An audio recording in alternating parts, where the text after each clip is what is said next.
దొంగకు రామలింగుడు చేసిన మోసం. తెనాలి రామలింగడి ఊళ్ళో దొంగల భయం ఎక్కువగా ఉండేది. ప్రతిరోజు ఎవరో ఒకరి ఇంట్లో దొంగలు పడి దోచుకుంటూ ఉండేవారు. తన ఇంటికి కూడా దొంగలు ఎప్పుడో ఒకప్పుడు రాక తప్పదని అనుకున్నాడు రామలింగుడు.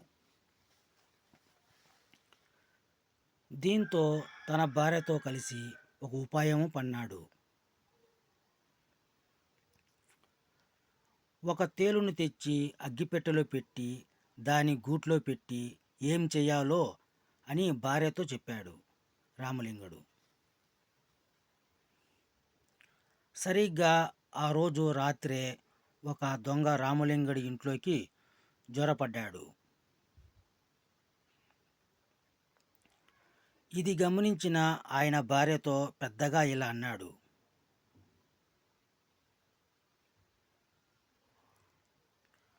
ఏమేవ్, మొన్న మా పెద్దన్న ఉంగరం తెచ్చి ఇచ్చాడు గదా, అది ఎక్కడ పెట్టావు అని అన్నాడు. దీనికి ఆమె ఏది, ఆ వజ్రాల ఉంగరమేనా? అయ్యో నా మతిమండ, అగ్గిపెట్టెలో పెట్టి గూట్లో ఉంచానండి, దాన్ని తీసి పెట్టెలో పెడదామని మర్చిపోయాను అంది.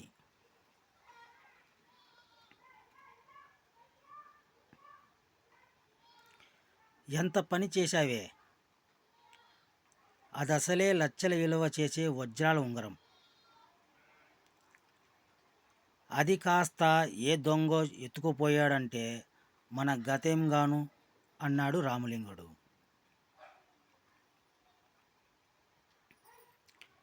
ఏమీ కాదు గాని పడుకోండి, పొద్దున్నే పెద్ద పెట్టెలో పెట్టేస్తగా అంది భార్య. అంతే, అంతటితో వాళ్ళు నిద్రపోయినట్లుగా నటిస్తూ పడుకుండిపోయారు.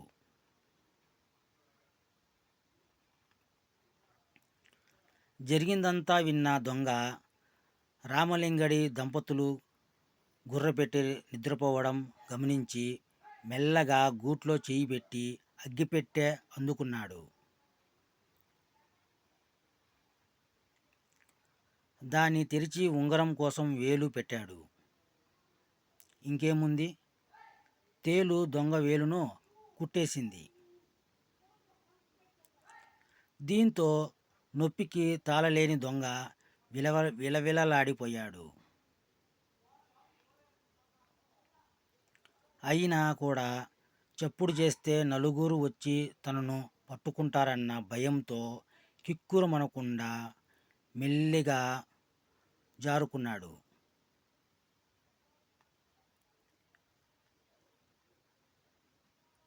ఇదంతా గమనిస్తూ ఉన్న రామలింగడి దంపతులు నవ్వుకున్నారు.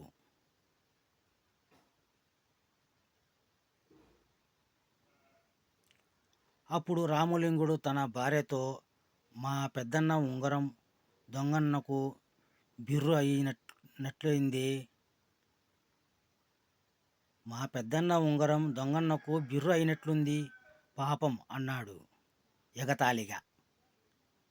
దొంగకు రామలింగుడు చేసిన మోసం తెలిసిపోయి ఇంకెప్పుడు అతడి ఇంటికి వెళ్ళకూడదని నిశ్చయించుకున్నాడు. ఈ వీడియో నచ్చింటే లైక్ చేయండి, సబ్స్క్రైబ్ చేసుకోండి.